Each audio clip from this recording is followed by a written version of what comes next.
के ऊपर आपको रोक रहे हैं। आप इस बीच बड़ी खबर आ गई है जहां पे तेल गैस संकट के बीच केंद्र सरकार का बड़ा फैसला सामने आया है। देश भर में एस्मा लागू कर दिया गया है।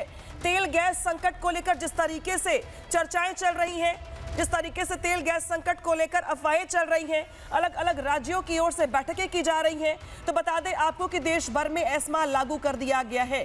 तेल गैस की आपूर्ति को लेकर के जिस तरीके से एक तरीके से यहां पर जो माहौल बन रहा था देश में, हालांकि सरकार की ओर से क्लैरिफिकेशन दिया गया कि इस बीच कोई संकट है नहीं तेल गैस को लेकर जो अफवाहें फैलाई जा रही हैं, लेकिन बता दें आपको कि देश भर में एस्मा लागू कर दिया गया। सीधे रुख करते हैं सहयोगी मानव तेल गैस संकट को लेकर जिस तरीके से देश भर में अफवाहें दिख रही थी, जिस तरीके से चर्चाएं हो रही थी, उस बीच बड़ी खबर यहां पर है कि केंद्र सरकार ने एस्मा लागू कर दिया है। जरा मतलब समझाइए दर्शकों को इसका और समझाइए कि आने वाले दिन कैसे होने वाले उनके लिए।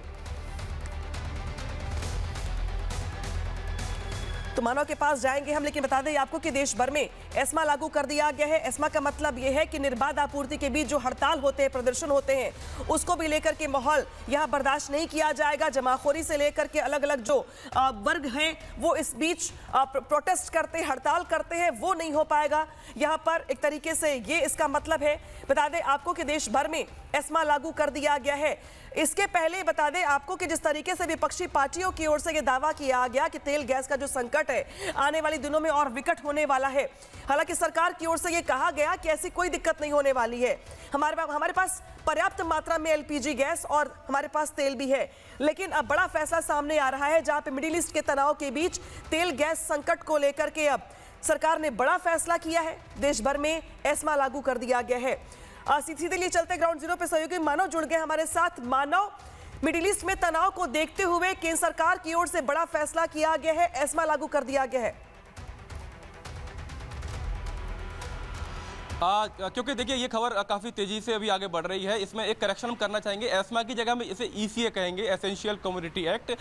एस्मा जो होता है वो सर्विसेज को लेकर होता है, क्योंकि जो आपकी एलपीजी है या आपकी जो एलएनजी है, ये एसेंशियल सर्विसेज के अंडर आते हैं, जो 1955 का जो कानून है। और इसीलिए सरकार ने समय को देखते हुए, क्योंकि मिडिल ईस्ट में जो वॉर जैसी सिचुएशन है, इजराइल अमेरिका का जो तनाव है, उसका असर कहीं ना कहीं भारत की जो एलएनजी सप्लाई है उसके ऊपर पड़ रहा है। ऐसे में सरकार की तरफ से बाकायदा नोटिफिकेशन जारी किया गया है और तमाम जो इंडियन ऑयल कंपनीज है, गैस कंपनीज है, उनको कहा गया है कि जो सरकार के नियम और कायदे हैं उनके हिसाब से अपना गैस का वितरण करें। तो ये एक बड़ी खबर इस लिहाज से भी है क्योंकि हमने देखा कि बेंगलोर, मुंबई के अलावा देश के कई हिस्सों से ऐसी खबरें आ रही थी जहाँ पर एलपीजी गैस की जो एक तरीके से डिस्ट्रीब्यूशन है वो कहीं ना कहीं बाधित होता हुआ दिखाई दे रहा था। हालांकि सरकार की तरफ से लगातार ये स्पष्ट किया जा रहा है कि भारत के पास गैस, इसके साथ साथ पेट्रोल डीजल की जो सप्लाई है और जो स्टॉक है वो काफी पर्याप्त है। बिल्कुल, और बिल्कुल मानव, अहम जानकारी आप यहाँ पे साझा कर रहे हैं। तो जो दैनिक जीवन में इस्तेमाल की चीजें हैं, चाहे वो एलपीजी की बात कर लें